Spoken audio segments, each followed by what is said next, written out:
Okay, we don't have a Parsha this week officially because this week is Rosh Hashanah. So there's no official Parsha, but I do want to finish a few points on Nitzavim and Vayelech. And then either tomorrow, Tuesday, I won't be here because I have my grandson's bris, so I'm not going to bruch him to you. So I'm not going to be here. I'm not going to be here on Tuesday. But so either tomorrow or Wednesday, we're going to speak about Rosh Hashanah, a few points about Rosh Hashanah. Today, I want to finish a few key points in Nitzavim and Vayelech. So first of all, in Parshas Nitzavim, we got to take a look at Perek Lamed, Pasuk Yud Tes. I'll tell you a fascinating idea here. Moshe Rabbeinu on page 1092. There should be Chomashim. Hi, your name is? Theo Kitzberg. Theo? Kitzberg. Theo, nice to meet you, kid. Theo. Maybe pass a Chomashim. Thank you so much. Where are you from? London. London, okay. Who do you support? The Lakers. Huh? The Lakers. Follow basketball. You don't follow football? Arsenal if I have to support someone. I'm City. So We'll get along just fine, I think. well, not if you support, not if you like the Lakers. But what do you call it? Chicago Bulls. Who else is there? Actually, Golden State. And I've shifted to Denver now. They're going to win for the next 10 years now. As long as he's around, they're going to win. So what's going to, As long as he's around, they're going to win. Yeah, they know who's going to beat him. Who's going to beat him? Rabbi, this year was a fluke year. He's not that good. Oh, I see. Yeah, okay. He's not that good. All right. You know, people talk about him like he's Shaq. Yeah, he's a lot better than Shaq. He's a lot better. A lot better. All right, page 1092. You could argue with me about Chumash, you can't argue with me about sports. 1092. Haidosi v'chem hayom es hashamayim v'esaretz. I called to testify against you, or not against you, but I testify about you. Es hashamayim v'esaretz, the heavens and the earth. The heavens and the earth are going to be the witnesses. That means that the Jewish people behave, so then it's going to rain, and there's going to be crops and everything else. And if the Jewish people misbehave, so then the heavens and the earth are going to withhold. Hachayim ve'amoves l'sati lefanecha, I've given you life and death. Habrocha ve'aklala, blessing and curse. Uvacharta b'chayim, choose life. L'man tichya ata v'zarecha. This pasuk is loaded, gentlemen. First of all, the first question you should ask, the Torah says you should choose life. I mean, do you know many people who don't? Very few people in the world don't choose life. If given a choice, you choose life. And there are people who are suicidal. And there are people who wish they weren't alive. It could be somebody who unfortunately is suffering tremendous pain. But the commentaries say, do you know that it's actually a mitzvah to choose to continue living? That means if a person, let's say a person is really having a hard time in life, and they choose, they say they would like to perhaps terminate their own lives or just die, and somebody chooses to stay alive, they're fulfilling a mitzvah. Right there, they're fulfilling. But not that you're not even allowed to commit suicide, but just choosing to live on is a mitzvah. Number one. Yeah. I was actually talking about this to somebody the other day, and we were wondering, is there a difference in choosing life? Like people, they're alive, but you're not really living. Like, is it? We're all good. We're gonna get there. You can be alive, but you can just be going through the motions versus like going. As most people are. Yeah. So is that what? So we're going to talk about that. Because you notice the Torah says, it's a strange term. Dylan, you're asking a good question. It says, you should choose life in order that you live. Yeah. Well, I mean, if you choose life, it's in order to live, isn't it? The answer is that if you look around the world, most people, if you'd ask them, why do you work? Well, I got to eat. And why do you eat? Because I need strength, so I should go to work. And why do you work? So that I could eat. Yeah. Right? And you're caught in this cycle where you're alive, but you don't have really a point to the life. There is no point to it. And therefore the Torah says, but choose life, leman tichya, so you could truly live. What truly live means with focus on the important things in life, which is to grow as a Jew. That's it. That's leman tichya. But I have a friend who today is a I always think of this when I see this, every year when I get to this pasuk. This guy is, the Torah says, I put before you life and death. Chaim v'amavis. Now this guy today is a posek, and he's a Rosh Kollel, massive Talmid Chacham. He was born and raised on a secular left-wing anti-religious kibbutz here in Israel. And he was, and I knew he was living in my neighborhood, and I had heard that he had been in the Israeli Air Force. And today, you would never know it. Right? The guy is as as Haredi looking as they come. So one Shabbos, I asked him how it happened. Now we were talking after shul. We were walking home today. I said, "What happened? How did he go from the Air Force to become frum?" So he said to me, he was born and raised on the secular anti-religious kibbutz. And one day, when he was what do you call it? He went. There was a traffic accident. 3 sets of parents on the kibbutz were killed. In one traffic accident, 3 sets of parents were killed, and then a few months later, the daughter of one of those sets of parents went off to a seminary for Baalei Tshuva. And so the people on the kibbutz assumed that she was shattered emotionally. She lost both her parents. Only a person with no balance, no mental balance, emotional instability would go to become a Baal Tshuva. And so she went off to the thing. In the meantime, he went to the Israeli Air Force, became a captain, and he's flying F-16s. And about 2 years later, everybody gets an invitation. This girl's getting married. She's marrying a yeshiva bacher. So he told me he was on the way to the wedding. The whole kibbutz is invited.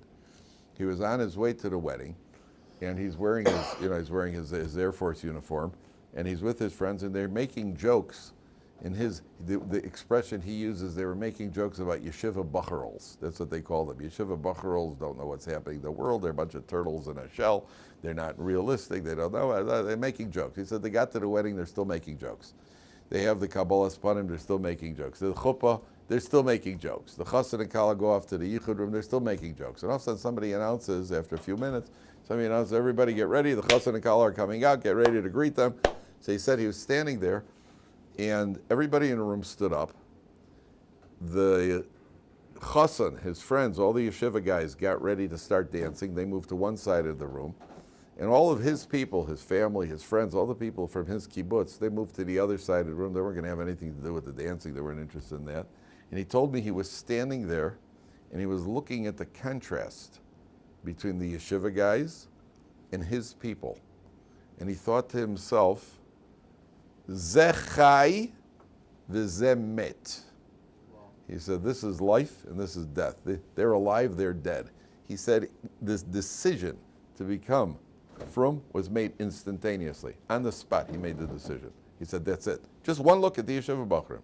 The contrast of what they look like, the glow, the joy, the fulfillment that you see on their faces versus his people. Half of them are probably wearing shorts with a t-shirt, at a wedding, very informal, And he just looked at the guy. He said the decision was made immediately. He said there was an Israeli guy there who was working for one of these Israeli outreach organizations. And these guys are good. He saw his eyes light up. These guys are good. He saw they got radar. And so he sees that this guy, the light went on in his eyes. So he zooms in for the kill. So he comes over and he says, listen, the world was created by God. He said, yeah. He says, there's no evolution. We don't come from gorillas. He says, I don't care. Just tell me what I got to do. I don't need convincing. He says, no, there's no big bang. He said, I don't need convincing. They took away the guy's fun. Guys, the guy needs some job satisfaction, have a good argument or something. He said, there's nothing. He said, just tell me what. How do I put on tefillin? How do I keep Shabbat? How? Just tell me how. I made the decision instantly. That's uvacharta b'chai. I put life and death before you. You should choose life. Now, there's more than that. This is an amazing concept. This is a very, very powerful idea. When I was 19, I think, I worked for a summer on a loading dock. It was an all-night job. We had to go down there. It was a government food program. We'd go down there at about 11 o'clock at night, 12 o'clock at night. We had to load up trucks and then spend the rest of the night delivering them in the summer to these various organizations, government food programs. So it was an all-night job. It was the first and only time in my life that I ever punched a clock. That I ever had a punch card, you punch the clock. And I noticed the way it worked is like this. As soon as you get there, the first thing you do is you punch the clock. Then you take your coat off, you have a cup of coffee, smoke a cigarette, you get yourself ready. But the first thing is get that clock ticking. That's how everybody works. And it was amazing. The consistency is amazing because there's another company and they also were sharing the same loading dock. And every single person in our group, their group, first thing they had their coat on there, Chicago was got something called, the first thing they did, boom, hit that clock. Yeah, then you're ready to go, right? Why? Okay, clock is ticking. When you do a mitzvah, gentlemen, when does the reward clock start ticking for your mitzvah? You know what it starts? Ubacharta b'chayim. From the moment you choose to do the mitzvah, that's when the clock starts. It means the clock doesn't start when you put on tefillin. The clock starts when you get up in the morning and decide, I'm going to go put on tefillin, the clock starts then. What if you go back to sleep and never do it? I'm not sure how that works. But if you actually carry through, the clock, says Rabbi Moshe Feinstein, the clock starts from that moment. The clock starts from the moment you choose. No, I'm sorry, it's not Rabbi Moshe Feinstein, it's one of the other commentaries. The clock starts from that moment that you choose, then you're getting it. Even more than that. Now we're talking about Rosh Hashanah, right? Okay, so let's say I decide I want to improve, I want to work on a certain area this year. I want to maybe get to shul on time. I mean, I'm not so conscientious about getting there on time. And I make the decision, or I make a decision I'm going to speak less Lashon Hara. Whatever the decision I make, and I commit to it, from the moment you commit to it, that's who you are. You're already, the clock is starting. It's much more than just the moment you're doing it. And it's everything, every step you take towards shul, you certainly get reward for it. And if it's a cold day and you had to put on a coat and you had to trouble yourself to do it, you get reward for the trouble. But you even get reward for the decision. That's ubacharta b'chayim, number 2. Now, somebody had a question. Somebody wanted to ask something. Number 3 is that you'll notice the Torah says, ubacharta b'chayim leman tichya ata v'zarecha. You should choose life that you and your children will live. And here is what I got mixed up. Rabbi Moshe Feinstein says, what does that mean? That you should choose life that you and your children will live. Says Rabbi Moshe Feinstein, choose to fulfill Torah in a way that your children are going to want to follow in your path. Ubacharta b'chayim leman tichya ata v'zarecha, that you and your children should live. What does that mean? That means that there are 2 reasons that a person could choose to do something. I could do it because I have to. Oh boy, yeah. Well, I'm going to put on tefillin because I really don't want to burn, And I'm not going to eat treif because I really don't want to get zapped, And my whole attitude is, what a drag, but I got to do it. If that's what children pick up on the parents, then there's a good chance they're not going to continue with it. Because I haven't got the willpower my father had. If children are raised in an environment where the parents are upbeat about Yiddishkeit, where parents are, and sometimes there's even a challenge in Yiddishkeit. You get onto a plane and they don't have your kosher meal. And the parents say to kids, wow, we get a chance now to actually fulfill, to really earn points for not eating non-kosher food. At home it's easy because there's no non-kosher food available. And the parents show a positive attitude. That's leman tichya ata, the kids are going to pick that up. And by the way, the real secret of success is to make sure the home is upbeat. Because if it's a frum home and the home is not upbeat, then the kids say, well, who the heck needs this? What's in it for me over here? That's why I've seen people who even live a kolo lifestyle. I don't know if you know anything about the kolo lifestyle. People ask me all the time, how could it be, a kolo lifestyle, a lot of things they can't afford. You're living and the husband doesn't earn any money. And, like somebody said to a husband once, what do you do for a living? He says, I send my wife out to work. So it's tongue in cheek. It's tongue in cheek, but obviously the kolo wives are doing it because they feel they value Torah, so they want to work so their husband can study Torah. But it's obviously not a whole lot of money there, and often you're living on a very, very tight budget by choice because it's a value. And then people have families, and they're raising families with a tight budget. So how is it that some kids and some families follow in the parents? Some people say, I don't want any part of this. The answer is, what was going on in the home while this was happening? Were the parents upbeat, and the parents were besimcha, and the kids felt that there's an enjoyable home, even with a limited budget? So then the chances are they're going to follow. But if all the parents are doing is, they made a choice, but they're fetching, the mother's fetching, oh, we can't afford this, we can't afford that, and the kids feel deprived, so then at the end of the day, kids are going to turn around and say, who needs it? So that's a ubacharta. You have to choose to do Torah in a way that your kids are going to want to do it. Now I want to show you something in Rashi here. Take a look at Rashi on Pasuk Yutes. It's the left column. Where is it? The left column. Sorry, right column, 3 lines from the bottom.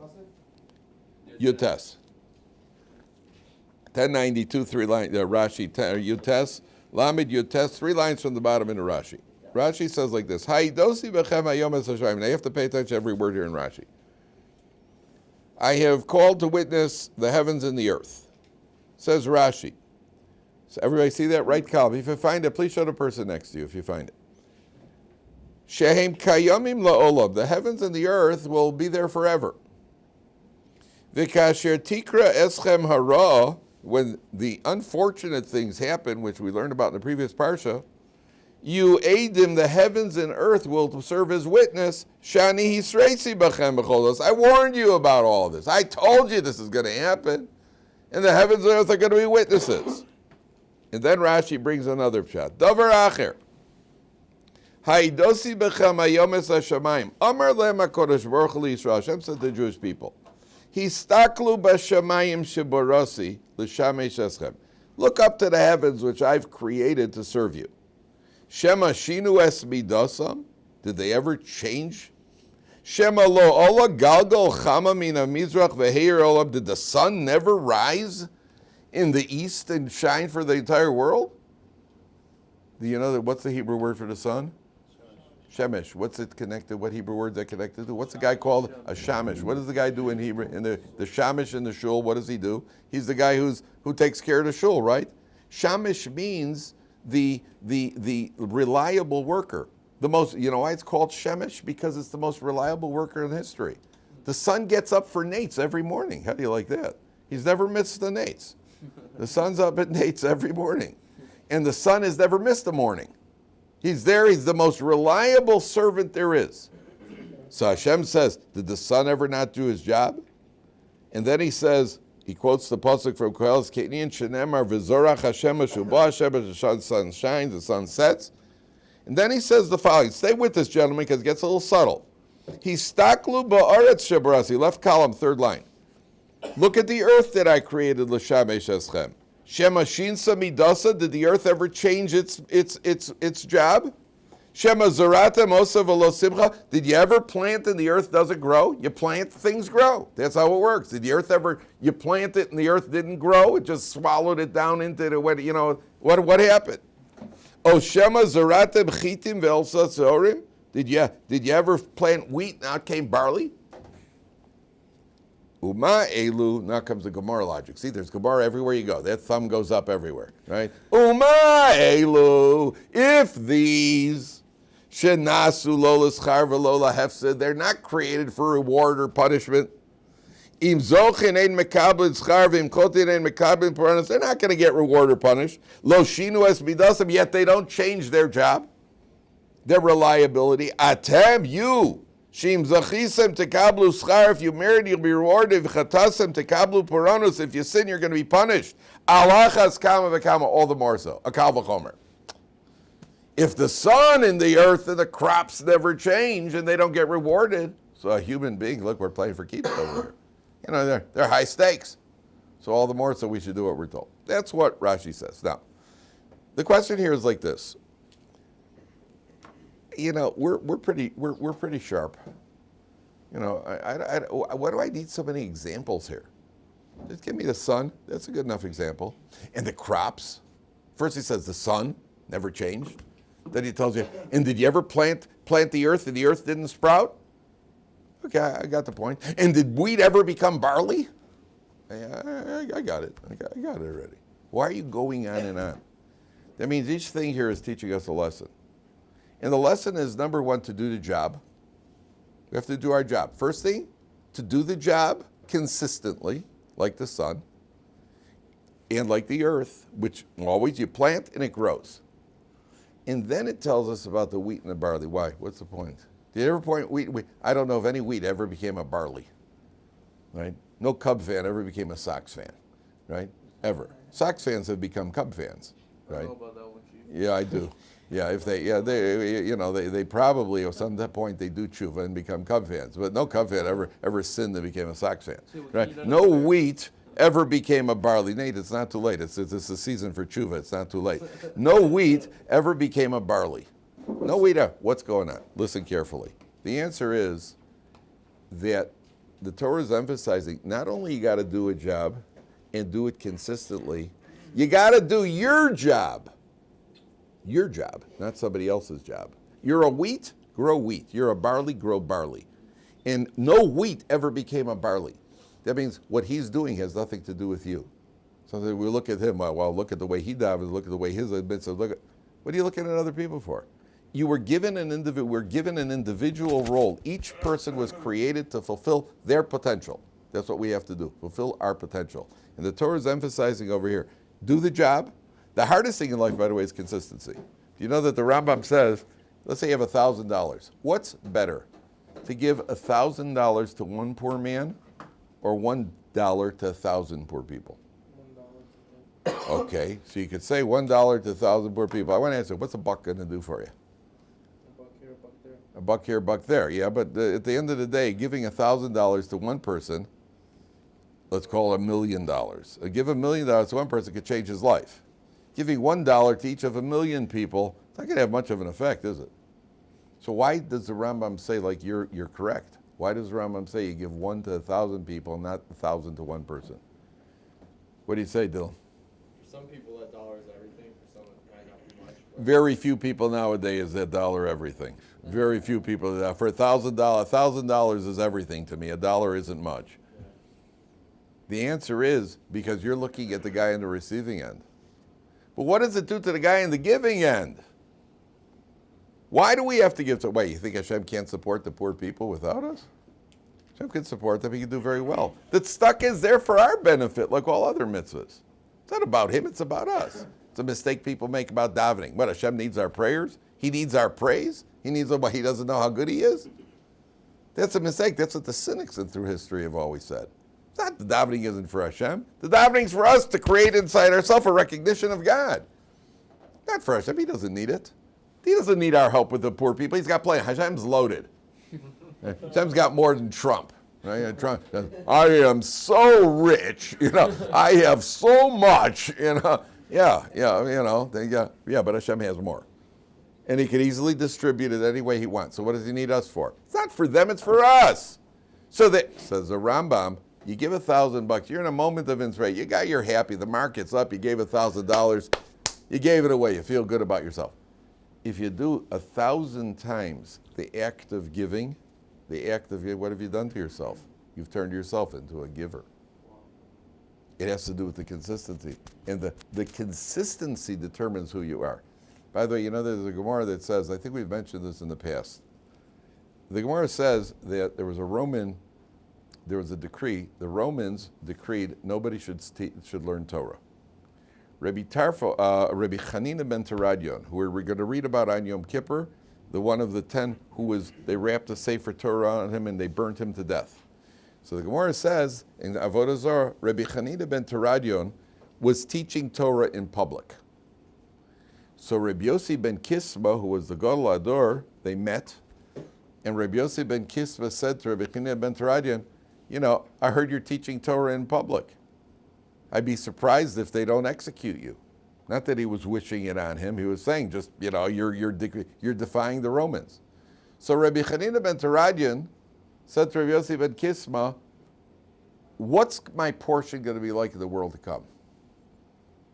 So Rabbi Yossi ben Kisma said to Rabbi, give me an example of your actions. So he said, well, I once separated my money for Purim. I separated my Purim money for my Purim meal. And I got it mixed up and I gave it away for tzedakah instead. And I never reimbursed myself. I just gave the tzedakah and I gave the Purim, I gave it away. So it cost me another $50. So Rabbi Yossi ben Kisma says, I hope that my portion in the world to come is like, I should merit to be next to you in the world to come. You have your portion like that. That's what the Gemara says. What's the obvious question? The obvious question is, I understand, if somebody would say to you, give me an example of your actions. Example of my actions? Yeah, I was sacrificed everything in order to teach Torah against the Roman decree. That's a big dramatic action. Rabbi Yosef Akisa didn't say it's not a mitzvah. He said it's just going to cost you your life.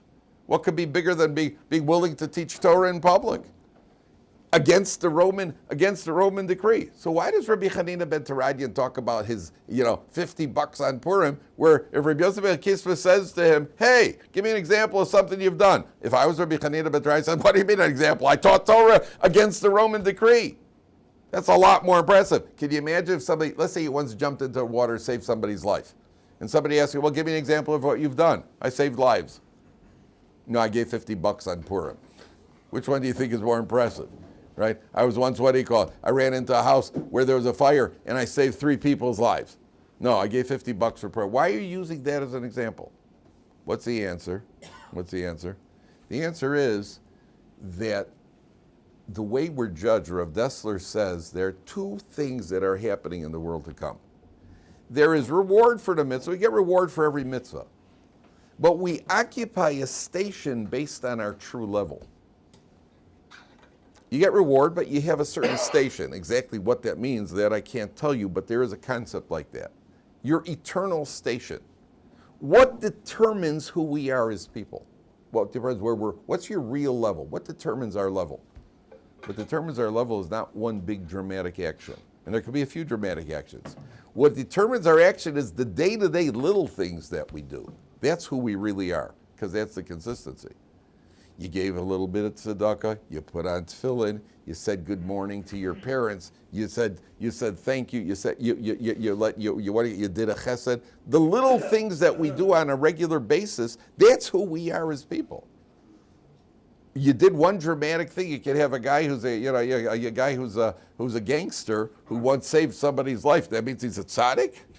No, he's a gangster who saved somebody's life. On a good day, the gangster who just killed a few other people, but he happened to jump in the water and save a woman who's drowning. Okay, so he did a good action. Does that make him a tzaddik because he did that? No, that's not his real level. His real level is that he shoots people. He's a gangster. What makes you real? What makes your real level? Your real level is the consistency. That's why to be a tzaddik, I almost never use the word tzaddik in my house. When my kids say to me, is somebody a tzaddik? I say, I don't know. I can tell you if he's a Talmid Chacham or not. Because that can be measured objectively. That's why some parents say to a kid, the 4-year-old, oh, you're such a tzaddik boy. I never said that. I never said it to my kids. I say, you did a big mitzvah, you're a good boy. I never said you're a tzaddik. You know why? Because that means that the 4-year-old and the Chafetz Chaim are the same thing. Isn't that ludicrous? The Chafetz Chaim is a tzaddik. But that took 91 years, 94 years. Right? Or is a tzaddik before that? But the image of a tzaddik means there's a consistency. You've become that. Not that you could do an act of tzidkus. You could do a tremendously righteous act. Doesn't make you a tzaddik. Doesn't make us a tzaddik. A tzaddik is when you've been doing it over and over and over again for years and years and years and years. That's who you've become. Not because there was a one time. That's what the Torah is telling you over here about the consistency. Number 1. Okay? Now, let's go on very quickly. In Parsha, we're starting Parsha Vayelech now. Any questions on this? A very important concept. Any questions? Yeah, please. Just a question on Rabbi Hanina ben Yeah. Teradian. Do you think he was transgressing the mitzvah of the correct of a kain? No, because there's the famous question that was asked of Rabbi Akiva. Remember the example of the fox and the fish? Rabbi Akiva was also teaching Torah in public, and he got thrown. He was arrested, and there was a man named Papus ben Yehuda. It's the Gemara in Brachos. The Gemara says Papus ben Yehuda came to Rabbi Akiva, and he said to Rabbi Akiva, "You know what? You're a fool. You're teaching Torah in public. The Romans said not to. You're endangering yourself." So Rabbi Akiva said to him, the famous example, he said, fox was once by the riverside. He saw the fish, and the fish were scampering around in a panic. So the fox said to the fish, "Why are you guys all uppity?" They said, "Well, the fishermen are coming, they're throwing in nets trying to catch us." So the fox says, "Well, why don't you come out and live on dry land? We'll live together on dry land, just like our ancestors lived together on dry land." So the fish said to the fox, "You're supposed to be the wisest of animals. You're nothing but a fool. If in our natural habitat we're in danger, then all the more so when we're out of our natural habitat." Rabbi Akiva said to Papus ben Yehuda, if when we're studying Torah we're in danger, so if we stop studying Torah, we're certainly going to be in danger. And by the way, you'll notice what the fox said to the fish. He said, why don't you come out on dry land and we'll live together like our ancestors lived together on dry land. I don't know. Did you ever find fish that were living together on dry land? Most fish don't live much on dry land. I mean, most fish aren't living on dry land. So Rabbi Akiva would say, we're not going to lose out by studying Torah. Rabbi Chanina ben Teradya said, if we're in trouble for studying Torah, we're going to be in trouble if we don't study Torah. And then the same Papas ben Yehuda was arrested. And he went to jail with Rabbi Akiva. And he said, oi, I got arrested for nonsense. And you got arrested for Torah study. I got arrested for nonsense. So at the end of the day, a person's not going to, by the way, it's interesting. When you catch a fish, take a fish out of the water. What does the fish do on dry land? Flops around. Right? Remarkable. I once heard, it's remarkable. The fish flops around on dry land. He looks like he's really living, doesn't he? He looks even more alive than he is in the water. Fish on the dry land is bouncing around. Look like, right, isn't it? Isn't it true? That's exactly what happens to people who are devoid of Torah. People who live in Torah, we're the calm fish who swim in the waters of Torah. Fish are kind of controlled in the water. There's more of a self-control. Take people away from Torah, put them in a bar or in a club. Looks like they're really living. Like they're really living. No, they're actually in the death throes. Just like a fish on dry land is in its death throes. Because Torah is water. And when you're in Torah, you're alive. Hey, there's a little less movement. You walk into a club and people, whatever the dancing styles are, people jumping around, what do they call it? Crash dancing? What's it called? I don't even know what it's called. Moshing, crash dancing, bang dancing, what's it called? Slam dancing. Did they have something once called slam dancing? Break dancing, that's good. There we go. I knew it wasn't too far away, just didn't remember the right, which break dance. That sounds like really fun. Go break something while you dance. So either break a window or break a leg or break somebody in half. So at the end of the day, that looks like wow, all the wildness and the music and the beat and everything else. That's the fish in its death throes. Remarkable, remarkable. You have to flop around. The fish jumps a lot higher out on dry land than he does. He's dying. He looks like he's alive, but he's really dying.